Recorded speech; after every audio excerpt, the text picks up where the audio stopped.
Vous vous posez sûrement la question, comment faire une bonne voix off sans prise de tête? Si c'est le cas, bienvenue, vous êtes sur la bonne vidéo. Bienvenue dans mon nouveau YouTube Help.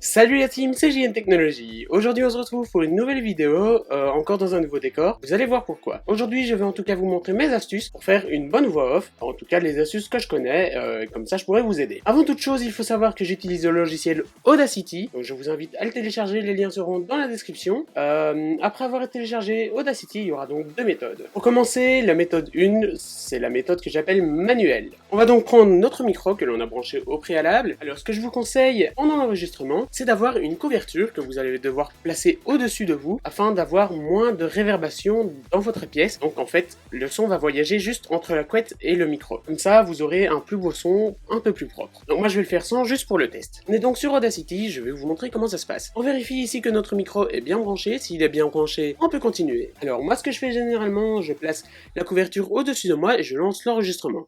Ici je ne vais pas le faire pour le test, mais je vous conseille vivement de le faire, vous aurez un meilleur son. Donc ici on appuie sur le bouton rouge et on lance le son. Hello tout le monde, c'est JN Technologies. Vous voyez que le son est plus ou moins banal. J'ai dit une phrase test, comme ça. On va donc la modifier. Je bouge mon micro pour faire un petit peu plus professionnel. Alors ici vous avez votre piste son. Ce qu'il faut faire c'est la sélectionner en faisant un CTRL A. Et ensuite donc on fait comme on a dit la méthode manuelle. Alors on va dans les effets et on va ajouter une égalisation. Égalisation, c'est quoi? C'est pour égaliser le son, pour éviter qu'il ne sature de trop. Je vous mets donc une capture d'écran de mes réglages afin que vous mettiez les mêmes. C'est ceux que j'ai utilisés, ceux que j'ai appris. Je vous conseille vivement de les mettre et ils vont très bien. Donc vous voyez ici le son, voilà, c'est les réglages de base. Donc on fait OK, vous voyez que les réglages se sont appliqués. Alors maintenant que l'égalisation est mise, on va ajouter un compresseur. Le compresseur, c'est vraiment pour compresser le son, pour éviter qu'il ne sature aussi. Donc je vous mettrai encore une fois la capture d'écran en vidéo pour que vous puissiez mettre les mêmes réglages. Voilà, vous voyez que le son a encore changé. On va faire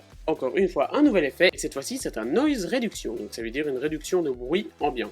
Vous devrez mettre dans l'étape 2 tous ces réglages là, mais il faudra donc prendre le profil du bruit. Vous cliquez et le son est fait. Voilà donc la première méthode qui est la méthode manuelle, donc c'est un petit peu plus de manipulation, mais c'est pas grave. Hein. La première méthode est faite, c'est la méthode manuelle. C'est vraiment si vous n'avez pas envie de dépenser dans des petits add-ons, des petits plugins. Donc je vous conseille d'utiliser ceci. Si maintenant vous avez de l'argent ou que vous êtes habile au crack, je vais vous montrer une nouvelle fonction qui est vraiment automatique. Vous n'avez rien à faire, juste cliquer une fois. Au préalable, il faudra donc télécharger ou craquer le logiciel Isotope Nectar Element. C'est donc un plugin qu'on ajoute sur Audacity. Une fois que le plugin est mis, donc vous redémarrez, vous enregistrez votre voix off, et une fois que votre voix off est mise, vous allez dans les effets, vous descendez tout en bas, et vous cherchez Isotope Nectar Element, qui est ici. Une fois que vous l'avez trouvé, moi ce que je fais, c'est je vais dans les presets, et je vais dans le podcast. Vous voyez, le podcast est un petit peu différent.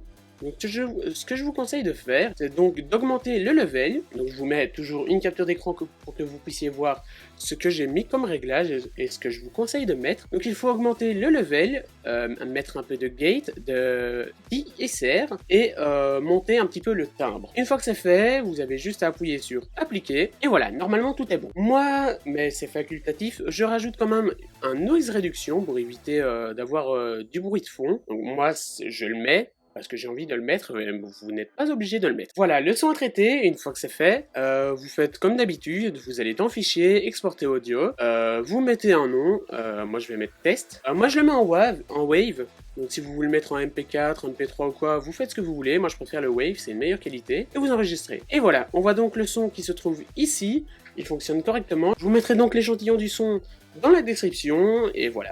Voilà les amis, cette vidéo est terminée, j'espère que mes conseils vous ont aidé. En tout cas, si vous n'y comprenez rien, n'hésitez pas à me demander dans les commentaires, je suis là pour vous. En tout cas, je vous remercie encore des 1500 abonnés, et on se retrouve samedi. Allez, salut!